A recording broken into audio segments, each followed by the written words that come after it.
Shalom, saudara-saudariku, sahabat renungan harian yang dikasihi Tuhan Allah. Firman Tuhan yang menjadi kekuatan dan inspirasi yang menyapa kita hari ini, Jumat tanggal 17 Februari 2023, tertulis di dalam 1 Timotius pasal 4 ayat 10. Mari saudara-saudariku, kita simak dan renungkan firman Tuhan demikian. Itulah sebabnya kita berjerih payah dan berjuang, karena kita menaruh pengharapan kita kepada Allah yang hidup, Juru Selamat semua manusia, terutama mereka yang percaya.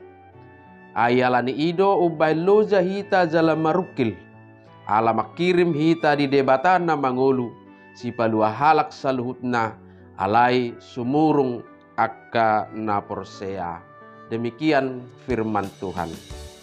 Saudara-saudariku yang dikasihi dan diberkati Tuhan Allah, mengapa seorang pasien rela membayar biaya rumah sakit mahal-mahal? Tentu karena dia mempunyai pengharapan akan sembuh dari penyakitnya.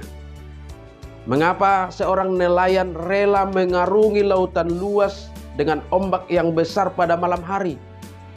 Tentu karena dia mempunyai pengharapan akan mendapat tangkapan. Mengapa orang tua mau berlelah-lelah mengasuh, membesarkan anaknya, mengeluarkan biaya banyak untuk sekolahnya? Pasti juga karena orang tua punya pengharapan anaknya kelak dapat membanggakan dan membahagiakannya. Pengharapan menjadi kata kunci untuk sebuah perjuangan dalam mencapai tujuan hidup kita. Andaikan seorang tidak memiliki pengharapan, maka tidak akan mungkin ia mau berjuang dan berjuang terus. Saudara-saudariku, sebagaimana Paulus menasihati Timotius yang masih muda belia, demikianlah juga firman Tuhan hari ini menasihati kita tentang perjuangan iman kita dalam menghadapi berbagai-bagai tantangan kehidupan. Kalau Timotius diperhadapkan dengan persoalan banyaknya penyesat-penyesat dan ajaran tahayul yang membuat banyak orang Kristen sesat dan menjadi murtad, saat ini juga kita diperhadapkan dengan berbagai persoalan kehidupan, baik secara pribadi maupun secara bersama-sama. Berhadapan dengan berbagai kesulitan, ditimpa penyakit, diusik oleh berbagai isu yang membuat kita khawatir, bergumul dengan keadaan ekonomi, bergumul dengan kesehatan, bergumul dengan relasi teman kerja, isu politik, isu resesi, dan lain sebagainya. Coba bayangkan, andaikan kita tidak punya pengharapan, kita akan hanya menjadi tubuh yang rapuh, yang akan lenyap, hanya karena ketakutan dan kekhawatiran kita. Ketika kita tidak mempunyai pengharapan, jiwa kita akan rapuh. Itulah sebabnya Chrysostomus, seorang filsuf dan bapak gereja pada abad keempat, mengatakan, yang membinasakan kita bukanlah dosa, melainkan putus asa atau keputusasaan. Pengharapan itu sendiri memang tidak selalu langgeng, tidak selalu mulus, tidak selalu menyenangkan.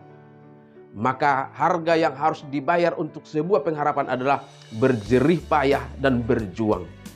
Hari ini firman Tuhan mengarahkan pengharapan kita hanya kepada Allah kita, Allah yang hidup, Juru Selamat manusia.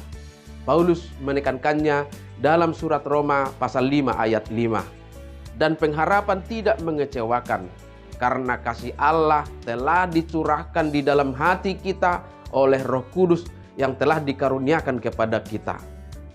Itu artinya bahwa pengharapan kita di dalam Yesus Kristus itu adalah pasti. Dan kepastian itulah yang mendorong kita untuk tabah, sabar, dan setia, serta terus berjuang hingga kita melihat kuasa-Nya yang menghantarkan kita kepada apa yang kita rindukan dalam hidup kita.